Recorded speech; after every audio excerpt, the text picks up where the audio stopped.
नमस्कार, जय हिंद मित्रांनो. पोलीस भरती ग्राउंड जवळपास 11 फेब्रुवारी पासून सर्वत्र ठिकाणचे ग्राउंड होणार आहेत मित्रांनो. परंतु ग्राउंडला जाण्यापूर्वी हे 7 डॉक्युमेंट आहेत जे की तुम्हाला कंपल्सरी सोबतीला ठेवणं जरूरत आहे. जर याच्यापैकी एकही डॉक्युमेंट नसेल तर तुम्हाला ग्राउंड तुमचं रिजेक्ट, तुम्हाला मध्ये एंट्री मिळणार नाही मित्रांनो. म्हणून आत्ताच अजून 4-5 दिवस वेळ आहे. कुठले 7 डॉक्युमेंट आहेत जे ग्राउंडला जाण्यापूर्वी तुम्ही हे कंपल्सरी सोबत ठेवा म्हणजे ठेवा. हे बघा, 11 फेब्रुवारी पासून सर्वत्र ग्राउंड चालू होत आहेत काही जिल्ह्यांच्या मित्रांनो. त्यापूर्वी हे डॉक्युमेंट खूप महत्वाचे आहेत. सुरुवातीला आणि सगळ्यात महत्वाचं ऍप्लिकेशन फॉर्म आणि त्याची रिसिप्ट तुमच्या सोबत त्याची झेरॉक्स काढून ठेवायची आणि जो काही फॉर्म आहे ऍप्लिकेशन आणि रिसिप्ट तो तुमच्या सोबत बिलॉंग करायचा आहे, तुमच्या सोबतच ठेवायचा आहे.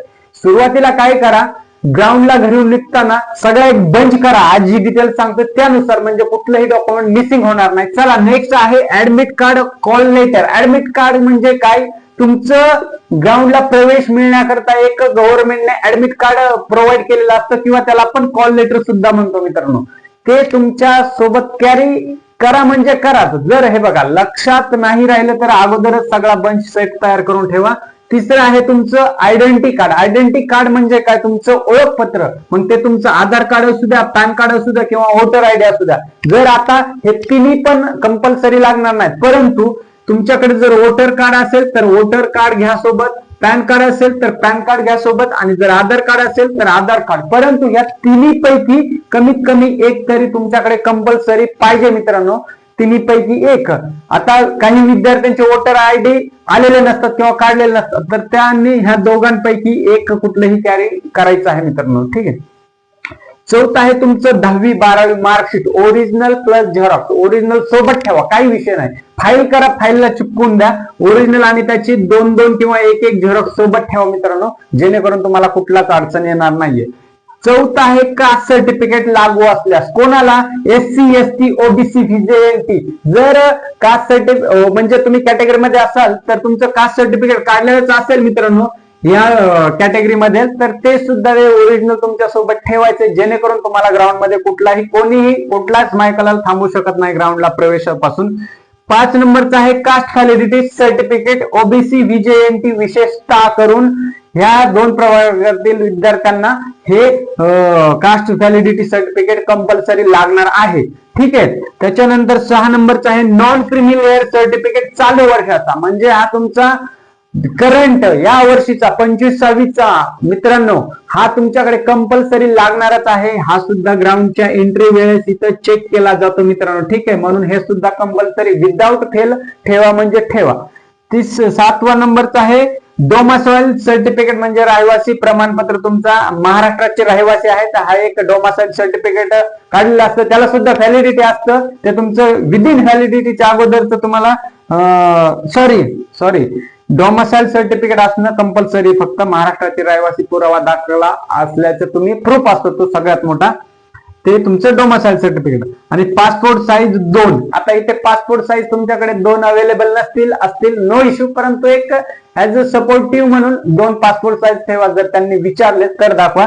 हा काही एवढा कंपल्सरी नाहीये पासपोर्ट साईज फोटो, परंतु हे वरचे जे 7 आहेत शॉर्ट मध्ये application form, admit card, identity card, 10वी 12वी marksheet, caste certificate, caste validity, non criminal आणि डोमासाइल सर्टिफिकेट, हे 7 सर्टिफिकेट असे आहेत जे तुम्ही कॅरी करणं खूप गरजेचं आहे. ते जर नसतील तर तुम्हाला डायरेक्ट ग्राउंडच्या चाचणीमध्ये प्रवेश नाकारला जाऊ शकतो मित्रांनो. म्हणून हे 7 डॉक्युमेंट्स कंपल्सरी ठेवा म्हणजे ठेवा. ज्यावेळेस तुमचं ग्राउंड होऊन लेखी आणि डॉक्युमेंट व्हेरिफिकेशनला जाईल त्यावेळेस बाकीचे सर्व इतरत्र राहिलेले डॉक्युमेंट लागतील, परंतु प्रवेशाच्या अगोदर ग्राउंडच्या हे कंपल्सरी लागणार आहेत. आता दुसरा सगळ्यात महत्वाचा मुद्दा मित्रांनो, 11 फेब्रुवारी पासून सर्वत्र ग्राउंड म्हणजे जे शेड्यूल नुसार जिल्ह्यांचे ग्राउंड चालू होणार आहेत, तिथे एक गडबड करू नका. खूप मोठी गडबड आहे. तुमचा ग्राउंडवर डायरेक्ट इफेक्ट पडू शकतो. 2% to 3% म्हणजे 2, 3, 4 मार्काचा इफेक्ट पडू शकतो.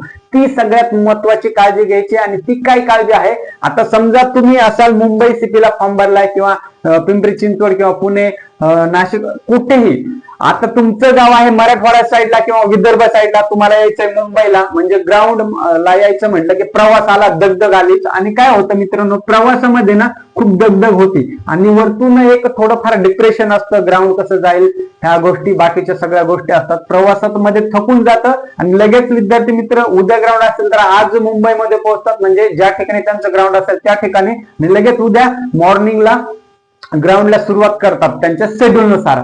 आता इथे काय होतं, प्रवासामध्ये धावपळ झाल्यामध्ये विद्यार्थ्यांना डायरेक्ट थकवा येतो इथे, आणि ते साहजिकच आहे. 300-400 किलोमीटरवरून विद्यार्थी मित्र येत राहतात, जात राहतात, त्याच्यामुळे प्रवासामध्ये दगदग होते आणि त्याचा इफेक्ट डायरेक्ट तुमच्या ग्राउंडवर पडू शकतो. म्हणून एक माझं सिंपल आणि खूप स्ट्रॉंग सजेशन असं राहील, समजा तुमचं उद्या म्हणजे 11 तारखेला ग्राउंड आहे तर एक दिवस मुक्कामी, एक दिवस अगोदर या, जेणेकरून काय होईल मित्रांनो, तुमचा पूर्णतः याच्यामध्ये आराम होईल, तुमचा एक दिवसाचा आराम, परत राहण्याची व्यवस्थित सोय होईल, तुमचं जेवण, नाश्ता, व्यायाम, आराम, पूर्ण शरीराचा थकवा निघून गेलेला असेल आणि पूर्ण तुम्ही ग्राउंडला फुल एनर्जीने तिथं तुमचं परफॉर्मन्स प्ले करू शकता मित्रांनो. याच्याने काय होईल, तुमचं जे ग्राउंड समजा मार्क येणार आहेत ग्राउंडचे, ठीक आहे, त्याच्यामध्ये 2 ते 3 मार्क डायरेक्ट वाढू शकतात. का? कारण हे मेंटली ट्रेस, फिजिकली थकवा, ह्या गोष्टी तुमच्या पूर्णतः एक दिवसाने नष्ट होणार आहेत.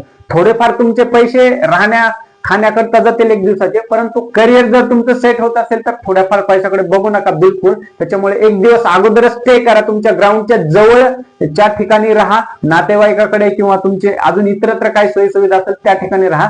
याच्यामुळे बऱ्याच विद्यार्थ्यांचं ग्राउंड डायरेक्ट कमी मार्क येतात, मग लेखीला कमी, की सिलेक्शन थोडक्यावरून होतं. काही मायक्रो प्लॅनिंग असतात, मायक्रो गोष्टी असतात, ज्या की जर तुम्ही फॉलो केलं तर तुमचं ग्राउंड प्लस लेखी आणि फायनल रिझल्ट 100% तुमचा रिझल्ट ओके मध्ये येणार. तुमचं सिलेक्शन होण्याचे चान्सेस इथे सुद्धा वाढू शकतात, कारण तुम्ही खूप दिवसांनी मेहनत केलेली असते, खूप सारे कष्ट असतात, अभ्यास असतो, घरच्यांच्या अपेक्षा असतात, तुमचं स्वप्न असतं, इथे दोन्हीच मिळू नये म्हणून फक्त एवढी काळजी घ्यायची.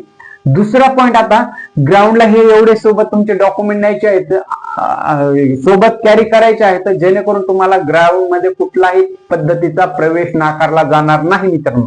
तिसरा सगळ्यात महत्वाचा आहे, हॉल तिकीट सुद्धा आलेले आहेत. हॉल तिकीट मध्ये अजून एक गडबड आहे, बऱ्याच विद्यार्थी मित्रांचे हॉल तिकीट डाउनलोड होत नाहीत किंवा एकाच वेळेस 2-2 ठिकाणचे हॉल तिकीट आलेले आहेत मित्रांनो.